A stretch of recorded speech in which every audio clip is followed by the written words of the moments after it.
Bien, buenas noches. Entonces comenzamos con la segunda parte de los lombardos.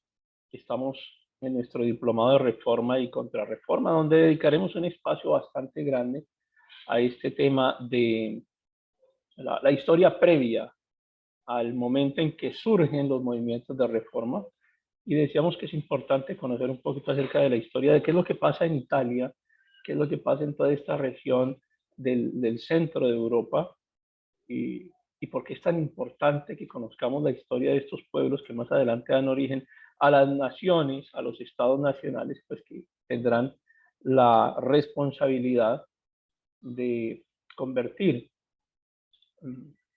la idea del catolicismo en un recuperar la historia del cristianismo a partir de un catolicismo distorsionado. Y seguimos con los lombardos, pero quiero recordarles un poquito acerca de Arminio. Ya ustedes seguramente vieron la película que teníamos, una película muy sencilla, con un final diferente al final histórico, pero lo que yo quiero de pronto resaltar cuando les digo que vean una película, que vean una serie, más que la rigurosidad histórica que normalmente no la tienen, es como ambientar un poco el escenario, que ustedes por lo menos traten de hacerse una imagen mental de los personajes, que puedan recrear los escenarios en su mente. Esto que tenemos acá es una imagen de una estatua que hay de Arminio. Eh, Casi toda la historia de los lombardos, y en este caso de los queruscos, ha sido investigada fue investigada por un historiador que se llamó, que reconocemos hoy en día como Pablo el Diácono, y es a partir de él que nos llega toda esta información. Es una reconstrucción interesante acerca del pueblo lombardo, y en este caso de los queruscos. ¿Y por qué traemos a Arminio? Pues Arminio no era lombardo, Arminio era querusco, pero en el Origio Gentis Langobardorum, que es la obra de Pablo el Diácono, expresa, no solo los queruscos y sus confederados cogieron las armas, sino los senones, que eran otro pueblo, y los longobardos. Ambos, naciones suevas, se rebelaron contra él de la soberanía de Marobot. Los ejércitos fueron estimulados por sus propias razones. Los queruscos y los lombardos lucharon por su antiguo honor o su recién adquirida independencia. Y ahí tienen ustedes un poco la explicación de por qué los lombardos participaron en esta batalla. Estamos hablando de la batalla del bosque de Teutoburgo. Quienes tuvieron la oportunidad de entrar a Netflix y ver la serie, es una serie muy cortita, creo que son como 6 capítulos apenas, y seguramente vendrá una segunda y una tercera parte, porque apenas queda ahí como que finaliza la batalla, y hay algo fundamental acá que más adelante fue retomado por Martín Lutero. Recuerdan ustedes, Martín Lutero es quien le pone nombre a Arminio y lo lleva al alemán y lo llama Germán, el guerrero, ¿no? Esta imagen que ven aquí, que además es una imagen imponente, son casi 54 metros de altura. Alcanzan ustedes allá abajo en la calle a ver las personas, se ven pequeñitas comparadas con la altura de la imagen. No llega, por supuesto, a la altura de la Estatua de la Libertad, que casi duplica este tamaño, pero realmente es imponente, es muy grande. En Alemania le conocen como la estatua de Germán, precisamente, utilizando el nombre que dejó Martín Lutero. Y nos interesa Martín Lutero pues, porque es el gran reformador, uno de los grandes reformadores. Y Lutero utiliza a Arminio como ejemplo de que sí era posible derrotar a Roma. Si alguien como Arminio, con unas muy pocas posibilidades de victoria, logra derrotar a 3 legiones romanas muy bien entrenadas, básicamente utilizando estrategia, inteligencia. Lutero dice, nosotros también podemos derrotar a Roma, y se convierte en una fuente de inspiración. Entonces, tanto los queruscos como los lombardos, los mismos senones eran pueblos germánicos, recuerdan, que derivaban de un lenguaje protogermánico. Digamos que esa fue su razón histórica de compartir el escenario en esta batalla. Y gracias al profe Hansel, tenemos acá unas imágenes que extraje del video que nos dejó, y que si no lo han visto es el video para esta semana. Es el video de Alboino. Es el personaje de quien vamos a hablar hoy. Ya dejamos a Germán, ahora vamos a hablar de Alboino. Y estamos ubicados en Centro Europa. Estas son imágenes tomadas del video que nos compartió Hansel. Así que aproveché para reformar completamente la presentación y actualizarla con unas imágenes bien bonitas como estas, que fueron capturadas del video. Y nos ubicamos acá en Centro Europa, en esta área que estoy marcando con el puntero en este instante, está Italia. Por acá comienza Italia para que nos ubiquemos. De manera que los lombardos venían descendiendo.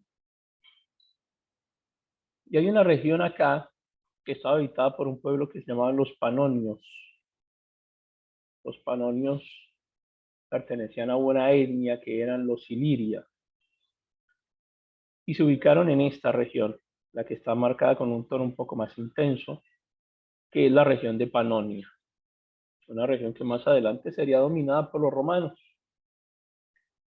Y digamos que hasta este punto era una especie de frontera del Imperio Romano, que luego pasaría por ella, por supuesto, conquistarían Panonia y seguirían de largo hasta llegar a Francia, pasando por todos los demás países centroeuropeos.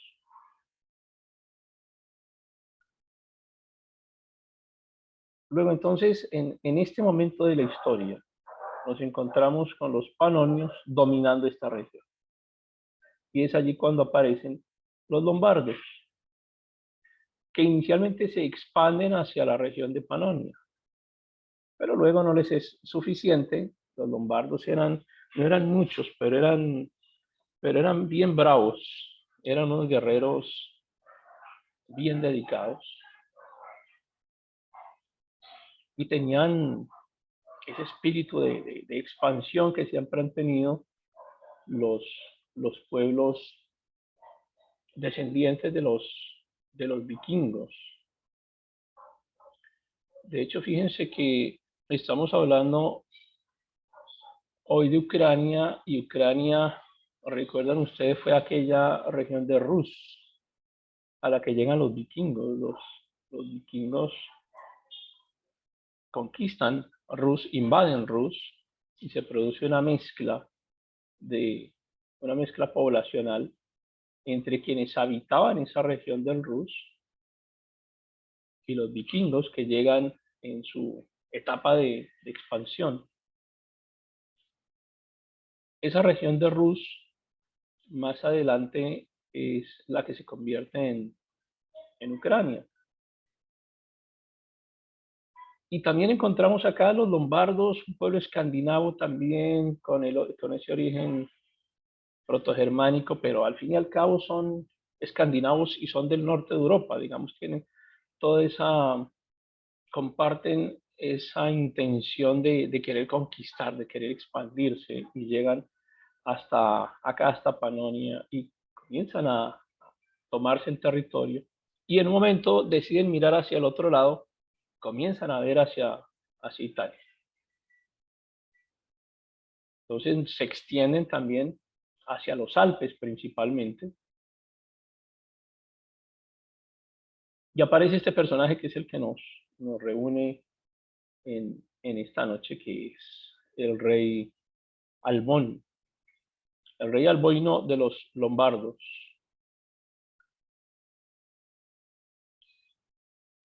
Claro, han pasado muchos reyes entre el momento en que los lombardos comienzan a descender desde el norte de Europa hasta que llegan a esta región de Panonia.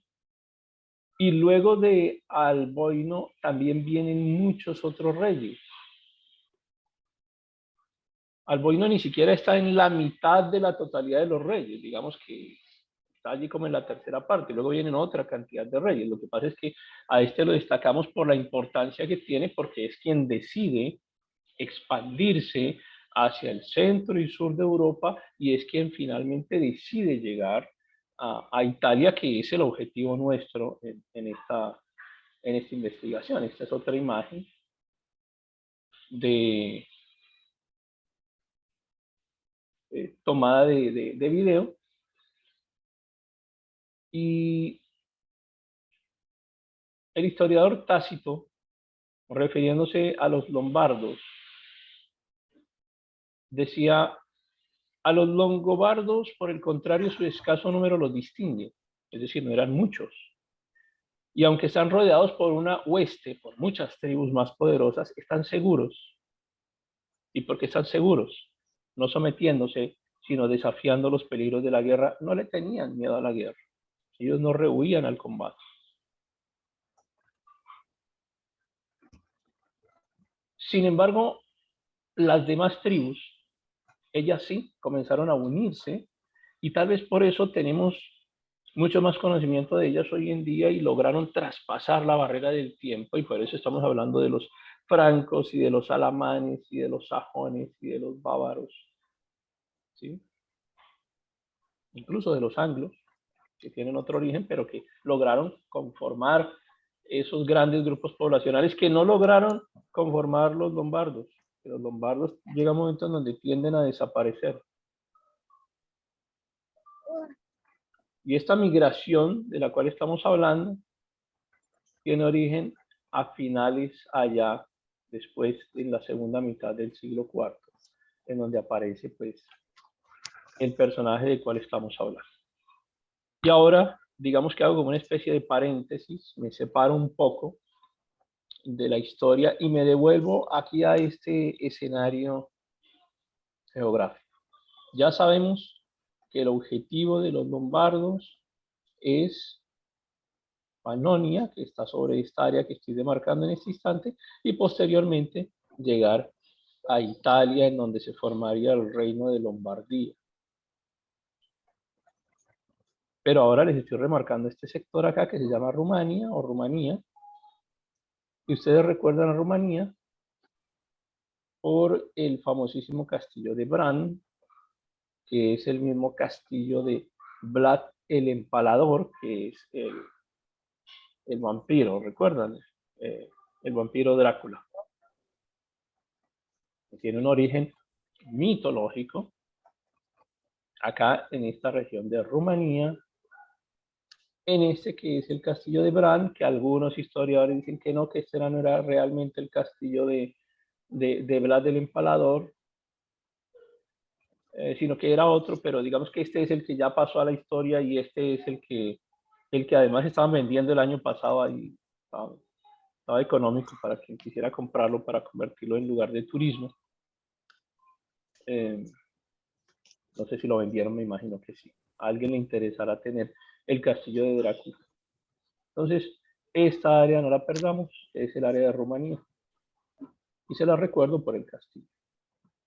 Y ahora fíjense que acá está Italia, que es ya formándose el reino de los lombardos, y encontramos aquí hacia el centro, un poco más abajo de lo que era Panonia, que estaba un poco más arriba, aquí encontramos a los ávaros. Y estamos hablando de alrededor de un siglo y medio de diferencia. Acá ya los lombardos están entrando a formar su... Perdón un segundo, apago el micrófono.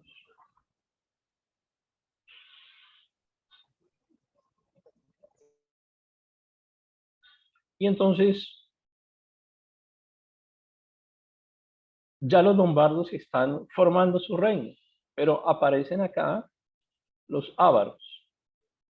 Los lombardos hacen este desplazamiento del sector en donde estaban los ávaros y atraviesan hasta llegar a lo que llegó a llamarse en aquel momento Lombardía, pero llamo la atención también aquí de ustedes sobre este mapa. En la parte inferior del mapa encontramos ya el Imperio Bizantino, que es fundamental dentro de la historia.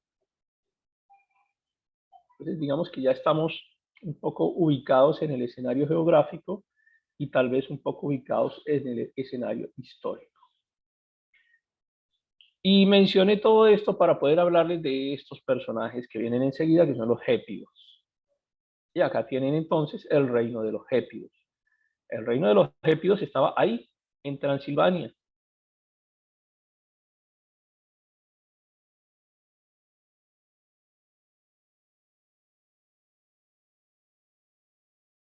¿Recuerda la región de Transilvania? El rey Atila, gran conquistador.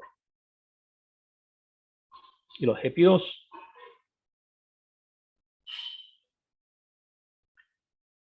gépidos lucharon bajo órdenes de Atila, tributaban a Atila, pero cuando a Atila le va mal y los hunos pierden poder, ellos se consolidan como reino, y a eso es lo que llamamos nosotros el reino de los gépidos, que comenzó a tomar fuerza, comenzó a tomar, digamos, a tener esa expansión que lo hizo importante. Entonces ellos logran separarse de los hunos, dejan de estar bajo la dominación de Atila, dejan de estar bajo la dominación de los hunos, y tienen una capital en su reino que es Sirmio. Y a este reino le vamos a llamar Gepidia. Entonces en Gepidia habitaban los gépidos y tenían una capital que era Sirmio.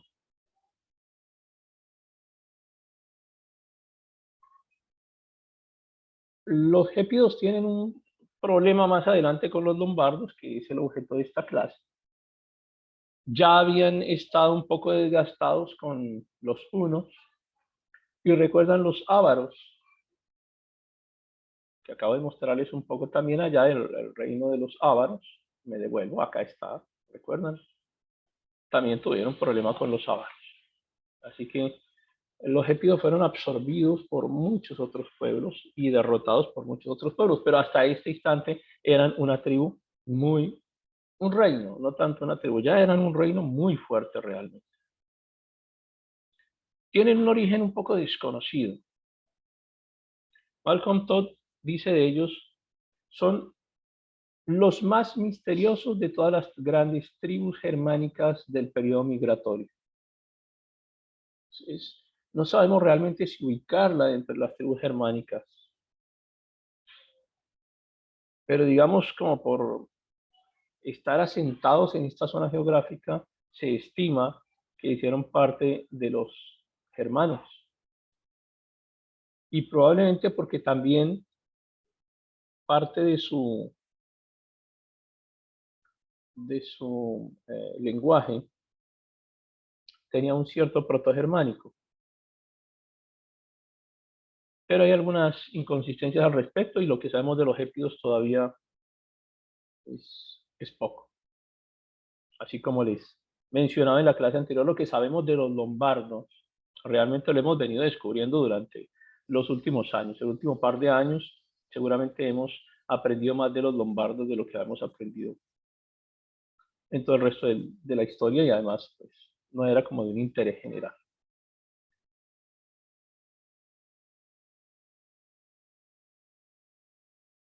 Y vamos a ambientar esta gran batalla, que es la batalla de Asfen. Es una batalla entre los lombardos y los gépidos, datada como entre el 551 y 552, dependiendo la fuente.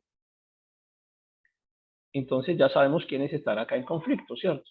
Están los lombardos, aquí al lado izquierdo de la pantalla, y los gépidos, que ocupaban toda esta región de Transilvania, que habían sido sometidos por los hunos, que habían logrado independizarse y que ya tenían un reino que se llamaba Gepidia. A esos dos pueblos nos estamos refiriendo, que son los participantes en esta batalla, que es la batalla de Asfeld. Voy a explicar un poco los antecedentes de esta batalla. Los gépidos tenían un rey en el momento de esta batalla, tenían un rey que se llamaba Cunimundo. El rey Cunimundo era un rey guerrero, por supuesto, y pasó a ser el último rey de los gépidos como consecuencia de esta batalla que vamos a describir. Sobre el 565 hay una guerra entre los lombardos y los gépidos, de manera que Cunimundo busca a este emperador que está ahí en el fondo de la pantalla, el rostro grande que se ve aquí al fondo, es el emperador Justino II, que en ese momento era el emperador de Bizancio, del reino bizantino, del imperio bizantino, no del reino, del imperio bizantino. Por eso es emperador. Entonces, Cunimundo hace una alianza con el emperador Justino II. ¿Cuál era el objetivo? Que le ayudara a pelear contra los lombardos. Y a cambio, el negocio es que Justino le ayuda a pelear contra los lombardos, pero a cambio iba a recibir la ciudad de Sirmio. Entonces le prometieron, ese fue el acuerdo, nos ayuda contra los lombardos, cuando terminemos le damos Sirmio. Y ese fue el negocio, ya se quedaron. Se enfrentan en batalla y definitivamente los lombardos pierden la guerra porque pues estaban peleando contra un imperio que estaba apoyando a un reino consolidado que era el reino de los gépidos. La ciudad de Sirmio está ubicada en el mapa que tenemos acá al lado derecho inferior de la pantalla, el punto que está marcado con rojo. Ahí en el límite entre Bosnia, Herzegovina, Serbia, ahí quedaba la antigua ciudad de Sirmio. Una zona, por supuesto, de las que hoy pudiera llegar a estar en conflicto si esto que estamos viviendo se extiende. Los lombardos derrotados por Cunimundo, pero Cunimundo no le cumple al emperador Justino y no le entrega la ciudad de Sirmio. Y Justino no quiere meterse en enredos tampoco por allá con... Él está muy ocupado en otras cosas, está preocupado por conquistar el mundo en otras regiones, entonces no se ocupa por ahora de los gépidos, deja ahí a Cunimundo, pero resulta que los lombardos hacen una alianza con los ávaros. ¿Recuerdan a los ávaros? En esta parte del mapa. Listo. Ya entendiendo ese escenario, entonces los lombardos se ponen de acuerdo con los ávaros. ¿Y cuál es la idea? Desquitarse de los gépidos. Porque pues los acaban de derrotar, les quitaron territorio, los saquearon. Entonces los lombardos, que eran tan guerreros, dicen, bueno, no podemos solos, porque esta gente se va a aliar, probablemente se va a aliar de nuevo con Bizancio. Los gépidos se van a aliar con Bizancio y tenemos que ir más fortalecidos. Entonces los lombardos se anticipan y se alían con los ávaros y forman un gran ejército. Y nuevamente se van en contra de los gépidos.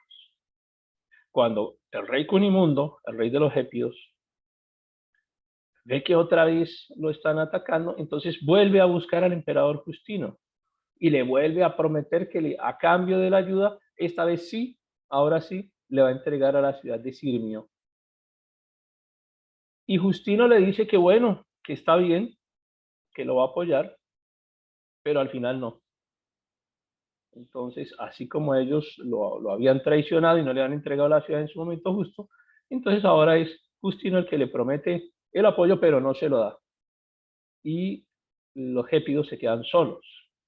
Y se quedan solos esta vez ya no contra los lombardos, sino contra los lombardos más los ávaros. De manera que en el 567, esa alianza entre lombardos y ávaros totalmente derrotan a los gépidos. La ciudad que hoy está ubicada en la que se llamaba Sirmio, que es la ciudad de Sremska Mitrovica, que queda en Serbia, existe y es, digamos, como la actual Sirmio, si quisiéramos decirlo de esa forma. De esta manera es que los lombardos logran derrotar a los gépidos, que tenían un reino ya constituido. Y Alboino, pues definitivamente gana la guerra y aparece este nuevo concepto en la historia, que es el de la Copa Scala. La Copa Scala fue una copa hecha con la calavera de Cunimundo, el rey de los gépidos. Los lombardos eran guerreros, por supuesto, y el rey de los lombardos, Alboino, era también violento. Acaban con los gépidos, Alboino corta la cabeza de Cunimundo y hace fabricar una copa con la cual él bebe en el día en que celebran la victoria sobre los gépidos. La Copa Scala tiene importancia porque más adelante es una de las causas de por qué termina muriendo el rey Alboino. Alboino se casa con la hija del rey Gépido, buscando, digamos, esa tradición histórica que tenían estos pueblos de hacer alianzas a través de matrimonios. Ya hemos expresado en muchísimas otras ocasiones que para, para estos pueblos el tema del matrimonio romántico, del amor y de... Eso no tiene nada que ver acá. Acá los matrimonios eran un negocio, eran un acuerdo político, era la confirmación de una alianza político-militar y económica. Y eso es lo que se intenta, que este matrimonio entre Alboino y la hija de Gépido selle una alianza entre los dos pueblos y además reconozcan lo que quedaba de los gépidos, reconozcan a Alboino como su rey, una especie de rey consorte, pero al fin y al cabo estaba gobernando ya no solo sobre los lombardos, sino que gobernaba sobre los gépidos y digamos estratégicamente esta alianza entre los lombardos y los gépidos, una alianza consolidada con este matrimonio, lograba presentarlos como un reino que ya eran mucho más extenso, mucho más fuerte, y eso geopolíticamente era importante frente a los demás pueblos y frente a los intereses expansionistas de los demás reinos cercanos, incluso de los mismos ávaros.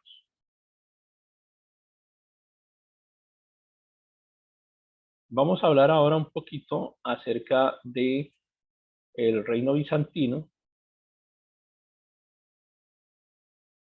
Recuerden ustedes que el reino bizantino tiene su capital en Constantinopla. Estamos hablando del Imperio Romano de Oriente, del Imperio Romano de Occidente, y este que es el que, digamos, perdura más, que es el Imperio Bizantino, tiene como capital la Nueva Roma, y la Nueva Roma es Constantinopla, que incluso se hizo construir sobre 7 montes también como está construida Roma. Fue tanto el interés de convertir a Constantinopla en una nueva Roma que se construyeron, se organizaron sobre 7 montes también se organizó sobre 7 montes esta ciudad. Pero los imperios tienden a debilitarse precisamente por su expansión. Llega un momento en donde son difíciles de gobernar porque son tan grandes que son difíciles de controlar. Y esto le estaba ocurriendo también al imperio bizantino, que era un imperio muy poderoso, pero tiene problemas de control, tiene problemas de inestabilidad. Así que además no se lleva muy bien con Roma, con el Imperio Romano. o más bien con quienes habían conquistado la otra parte del Imperio Romano. Y Alboino, que era un personaje muy estratégico, se da cuenta que puede ser el momento en que sea factible emigrar, ir hacia Roma, en general hacia Italia.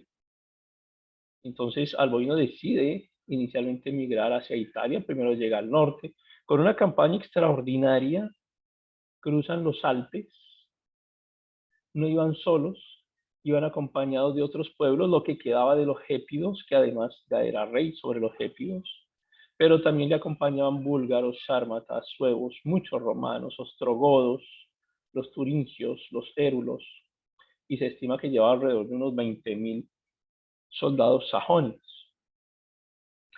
Hay una diferencia entre los historiadores, algunos mencionan, como Pablo el Diácono dice, que eran alrededor de 100.000 personas las que migraron hacia este proceso de colonización de Italia. Otros, como Marco Aurelio, menciona que fueron muchísimo más, que fueron alrededor de 500.000. Y finalmente, esta última tesis es la que ha venido tomando fuerza en los últimos años, por, digamos, ya las excavaciones en los lugares en donde se lograron tener asentamientos descubrir asentamientos de aquella época. Se estima que entre 400 y 500.000 personas lograron avanzar sobre Italia.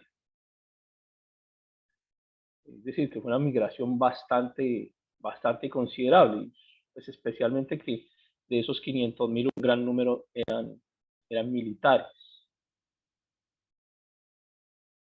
Inicialmente llegan a esta región, que es la región del río Po, en el norte de Italia. Aquí, en la parte inferior izquierda, tienen un acercamiento que les permite ver más claramente el trayecto del río Po, cómo baña todo el norte de Italia, es decir, que está más o menos en esta área que estamos marcando. Acá está Milán, observen a Milán en la imagen de ampliación, y Venecia. Entonces es el área que recorre el río Po. Y es allí donde primero llegan los lombardos y se establecen sobre el río Po, que además es una llanura fértil que les permite nuevamente, digamos, recargarse en cuanto a sus insumos y toda la mercadería y producir, porque además recuerden que ellos eran un pueblo agrícola y llegan a una espléndida zona muy bien irrigada y productiva. Y digamos que en este periodo se reagrupan, se rearman e inician un proceso de conquista que llevó algunas décadas y que se va extendiendo por el sur de Italia. Pero acá también todavía existía parte del Imperio Romano, y ya estamos hablando de que el catolicismo se había formado. El catolicismo se forma alrededor del año 300 y un poquito. Y, y por supuesto que el catolicismo existía ya como institución. Y no solamente el catolicismo, sino que existían movimientos cristianos fundamentados en las escrituras, pero también existían otros movimientos cristianos que tenían algunas modificaciones estructurales en cuanto a la doctrina, algunos de los cuales vamos a ir mencionando más adelante. Entonces ahora ya ustedes van comprendiendo un poco por qué tenemos que hablar de los lombardos, por qué ya estamos entrando acá en Italia y qué relación vamos teniendo entre los lombardos y el catolicismo. Pues el catolicismo aquí ya está vigente cuando los lombardos comienzan a descender por Italia. A todo este proceso de conquista del territorio de Italia y de consolidación del reino lombardo es lo que llamamos la Gran Marcha.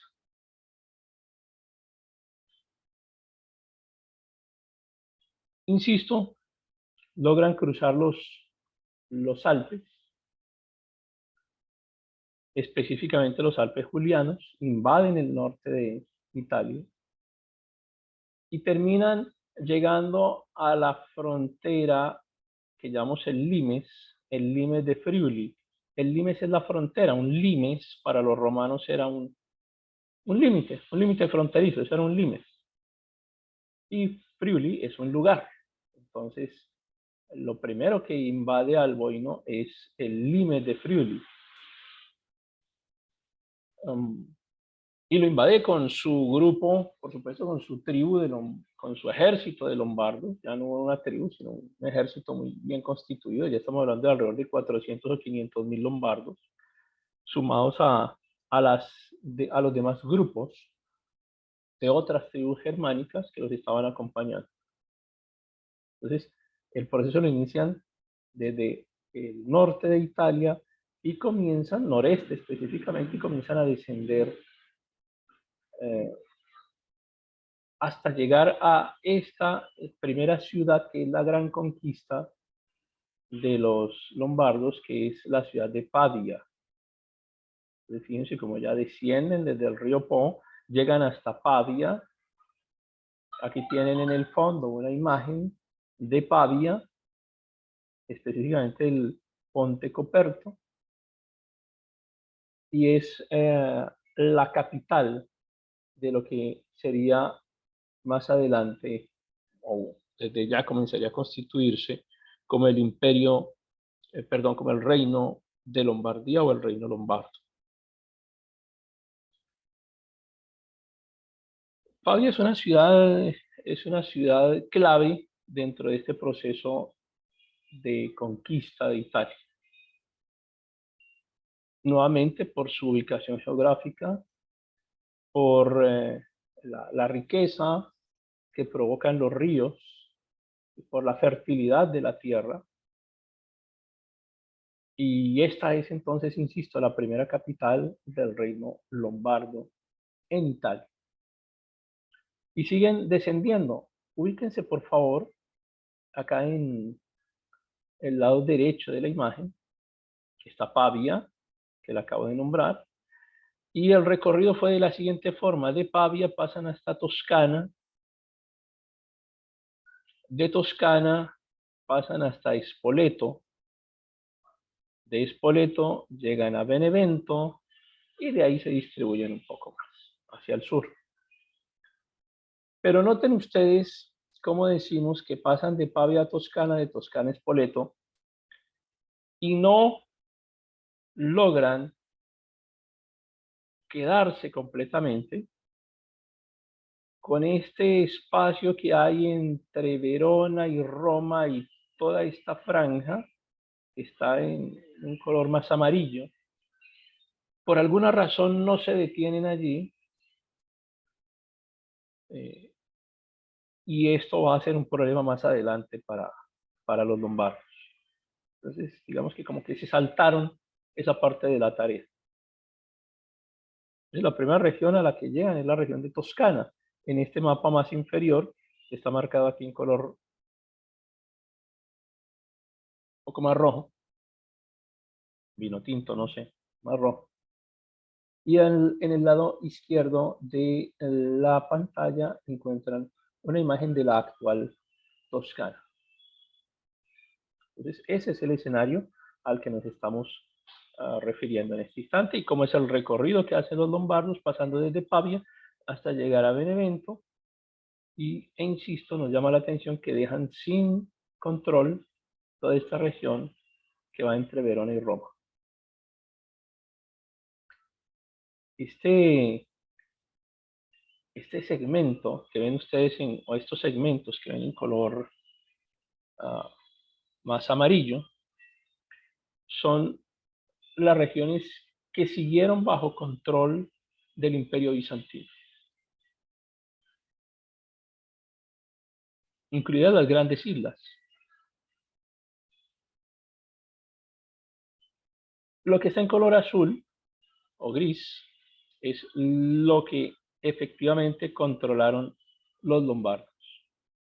Entonces los bizantinos se quedan con esta franja que vamos a llamar Perugia, que es la franja que termina uniendo a Ravenna y Roma. Principalmente esos dos, esa franja, esa gran franja entre Ravenna, Roma y Perugia, conformada por la Perugia, es lo que termina siendo como la semilla que causaría la posterior destrucción del Imperio Lombardo, porque es como cuando tú intentas controlar algo en tu vida, pero te queda la semillita de algo allí, y esa semillita que no se quita definitivamente, termina por hacer un daño grande más adelante. Ocurre en geopolítica y ocurre también en la vida espiritual.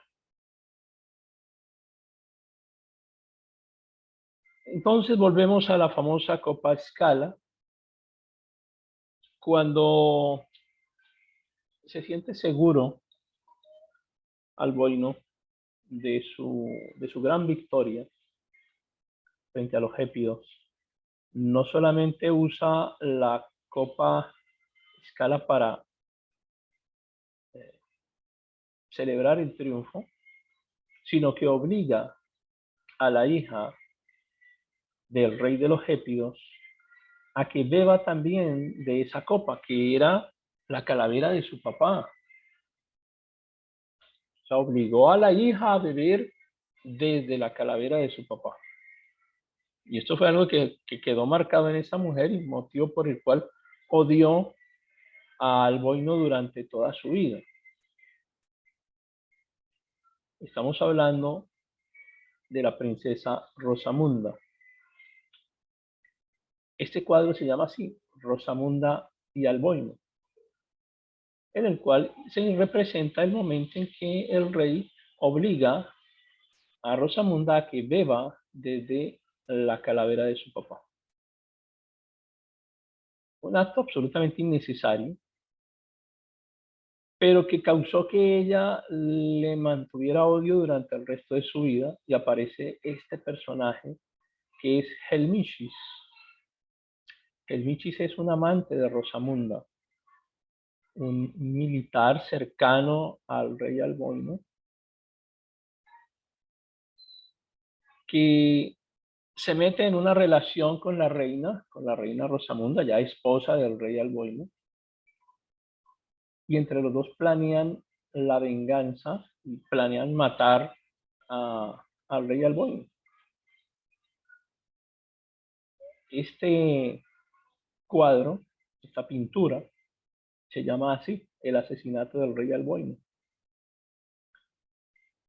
Está en la Galería Leicester y muestra un poco una representación no tan ceñida a la realidad de cómo fue la escena, pero pues quiero decirles que es un evento que es histórico, que no es desconocido para quienes son entendidos de la historia de Italia, de la historia de Lombardía y de la historia universal. Entonces entendemos que fue Rosamunda quien planeó esta ejecución. Ahora volvemos un poquito con ella. Me quiero devolver acá hasta este punto, a hablarles de la corona férrea de Lombardía, esta que está en el fondo. Ahora les tengo otra imagen donde se ve más completa. Y hay algo que ocurre con los lombardos cuando llegan a Italia con respecto ya a la religión. Ustedes saben que ellos tenían unos antecedentes de paganismo, toda esa tradición religiosa que los acompañaba desde su edad más antigua, pero al llegar a Italia, algunos de ellos se convierten al, a la ortodoxia, al catolicismo ortodoxo. De cierta forma entienden algo de cristianismo, y un número no pequeño de lombardos se convierten al cristianismo arriano. Y aquí tengo que ser muy cuidadoso con esta expresión para no ser juzgado por utilizarla, porque el arrianismo es considerado por muchos como un movimiento de herejía por su forma en la que veía a Jesús. Más adelante vamos a profundizar sobre el arrianismo. Pero digamos que el arrianismo, el cristianismo arriano, no era lo mismo que el catolicismo romano.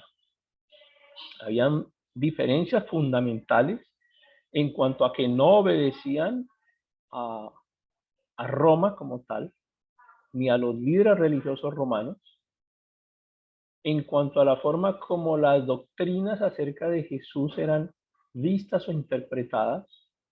Entonces este cristianismo arriano termina convertido como en una especie de primer protestantismo o me atrevería a decirlo acá como una especie de proto-protestantismo, y separado evidentemente de lo que era el, el catolicismo romano. Pero Roma y en general Italia hizo algo, y es que si bien la conquistaron militarmente a Italia, Italia termina conquistando a los lombardos con su cultura, con sus tradiciones, y los lombardos terminan haciendo parte de la matriz poblacional de lo que más adelante sería el Estado Nacional de Italia. Por eso es que hoy en día los italianos le rinden especial importancia a los lombardos, porque los reconocen como parte de su historia, como parte de su surgimiento como nación. No podemos ver la historia de Italia separándola de los lombardos. Por eso los lombardos son importantes para esta historia de Italia, para la historia de Roma, para la historia del catolicismo, para la historia del cristianismo e incluso para la historia del arrianismo.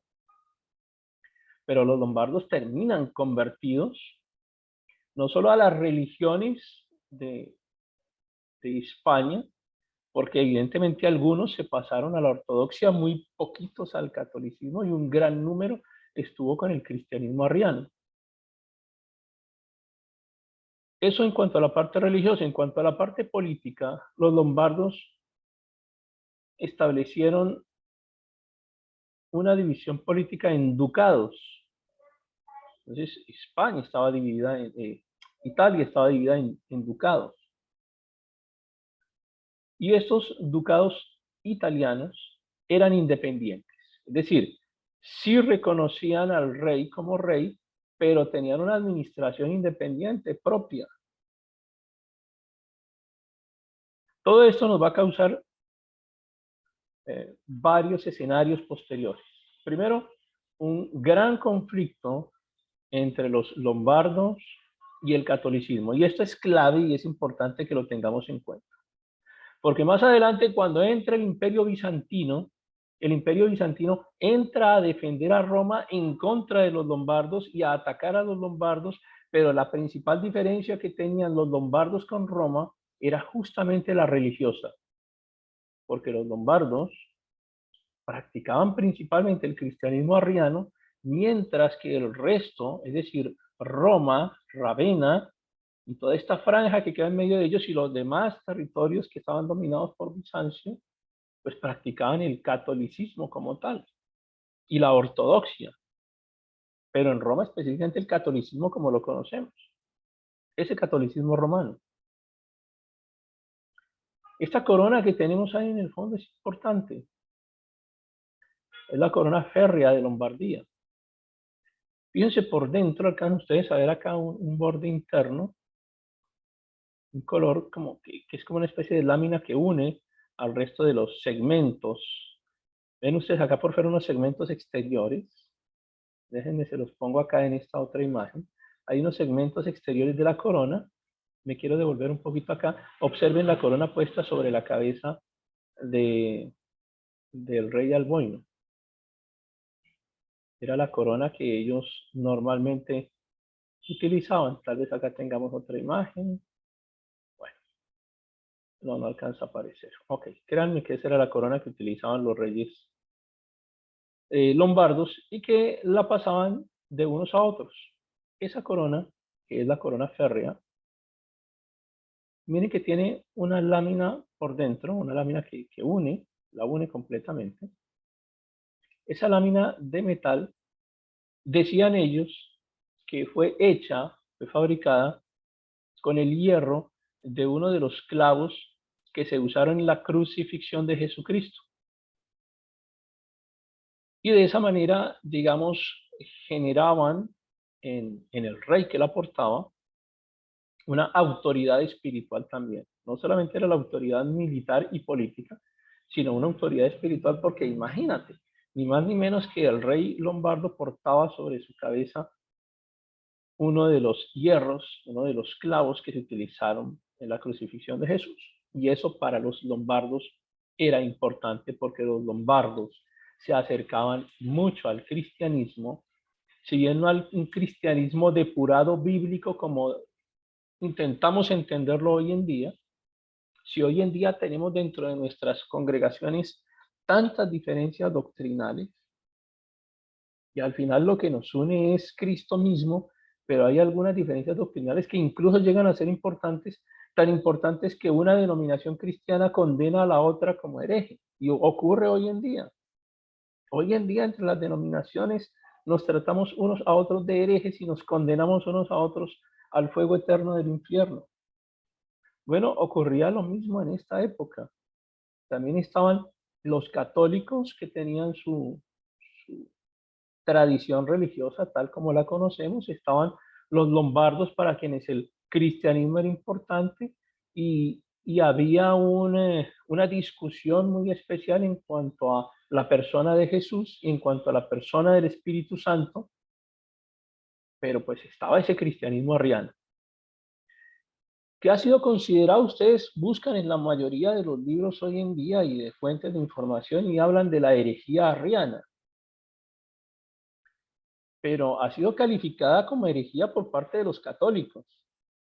O sea, para los católicos nosotros somos herejes. Para los católicos todas nuestras denominaciones, no importa la que tú vayas, es una herejía. De manera que, ¿qué nos garantiza?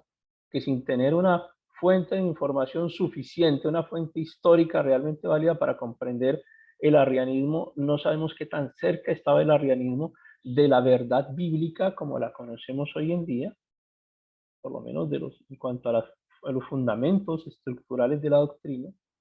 Pero lo que sí quiero decirles era que los lombardos se acercaban más hacia el cristianismo arriano que hacia el catolicismo.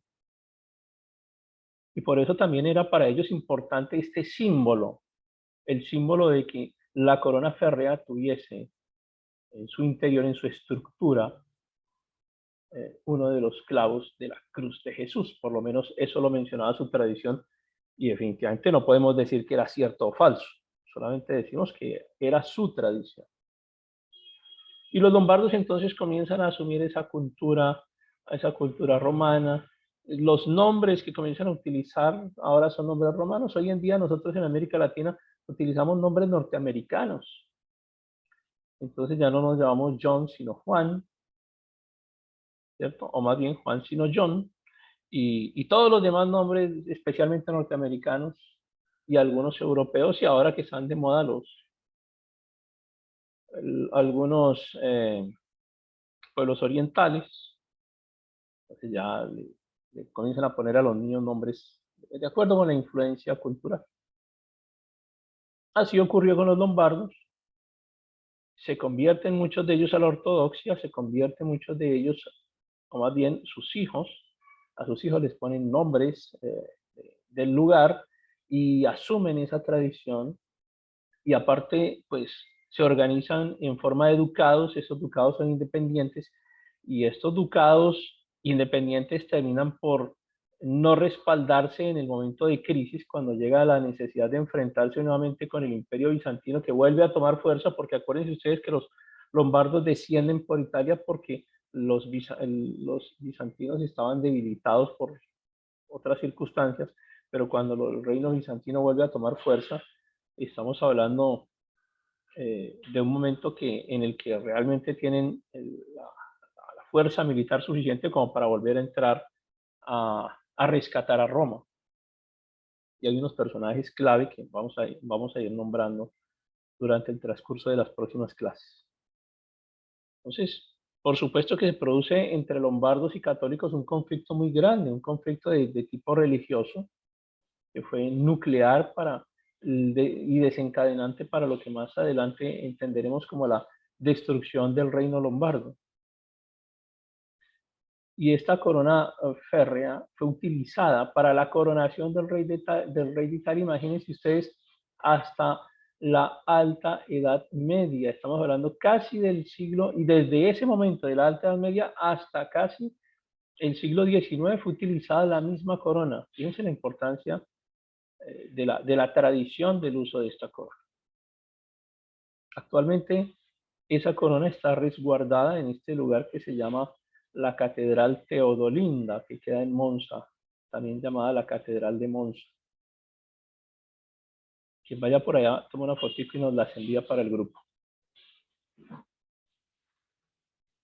La película de esta semana, además del video que ya nos compartió Hansel, está esta película que se llama así, Rosamunda y Alboino. Tengo entendido que está en italiano, no la he conseguido. Yo nunca he conseguido las películas. Sé que existe la película, pero no les puedo enviar el enlace porque nunca la encuentro. Ustedes la semana pasada encontraron la otra película rapidito. Creo que a los 10 minutos de que se acabó la clase ya la habían compartido. De pronto alguien puede conseguir esto. Se llama así, Rosamunda y Alboino. Es, digamos, otra visión histórica de lo que hemos contado un poquito durante esta noche. Después de que muere el rey Alboino, sus descendientes, su hijo no fue tan, sus descendientes no fueron, no tuvieron la altura, la categoría que tuvo él, por supuesto, pero siguieron expandiéndose. Y decimos que después de la muerte de Alboino vino un periodo de anarquía, porque recuerden que todos esos ducados, cada uno comenzó a luchar por lo suyo. O sea, el rey se murió, pero yo estoy aquí en este territorio y este territorio es mío y yo mando acá. Es como si se hubiera atomizado el reino lombardo. Luego logran, digamos, reunificarlo con el paso de los años, y luego de Alboino vienen muchos reyes más. Hasta que llega un rey que se llama Luis Prando. Luis Prando llega hasta Roma, intenta conquistar Roma, y ahí va a comenzar nuestra próxima clase, nuestra próxima historia, porque va a aparecer el Imperio Bizantino. Y vamos a comenzar a hablar de algo que se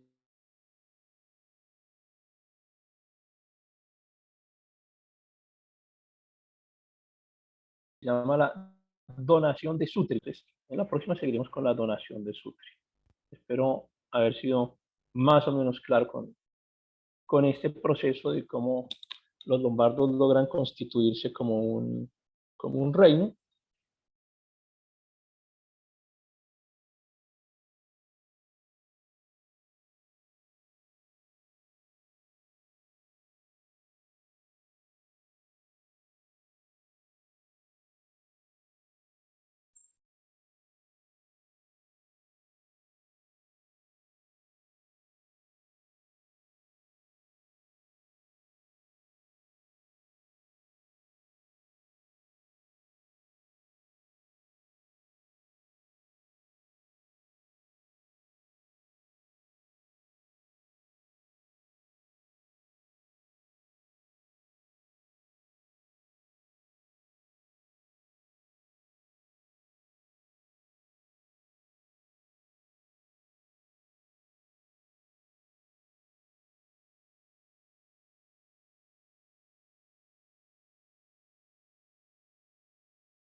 Que Carolina diga cuánto se sacó.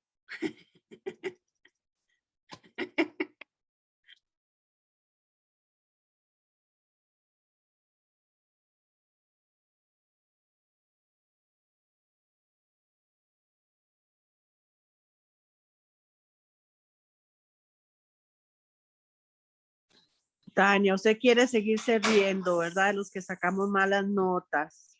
No sea así. ¡Ey, yo también reprobé! Reprobé, de veras. Y Carolina Wow.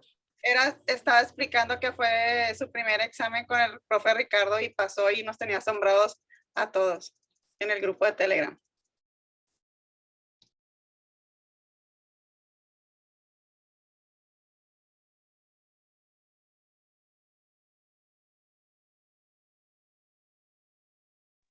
¿De dónde eres, Carolina? Hace rato una hermana preguntó en el grupo, ¿de dónde eres? Hola, soy de Chile, de la comuna de Paine. Ah, qué bien. ¿Escucha? ¿Deseas señal no es continuar muy buena. contestando las preguntas? No, con eso es suficiente. Bienvenida. Te queremos conocer. Oh, mi señal no es muy buena.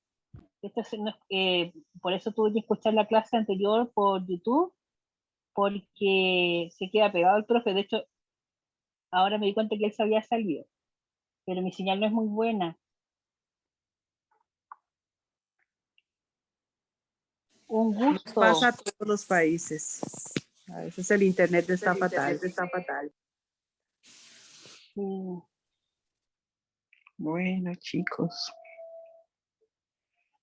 Adiós. Buenas noches, Que Lucerito. descansen. Mañana. Igualmente. Bendiciones. También, bendiciones. Y el Señor guarde a Europa. Amén. Amén. En Amén. nombre de Amén. Jesús. Los amo. Bendiciones, hermano.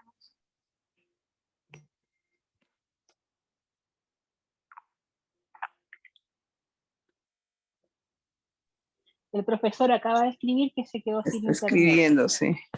Sí. No lo pago. Pero va a volver.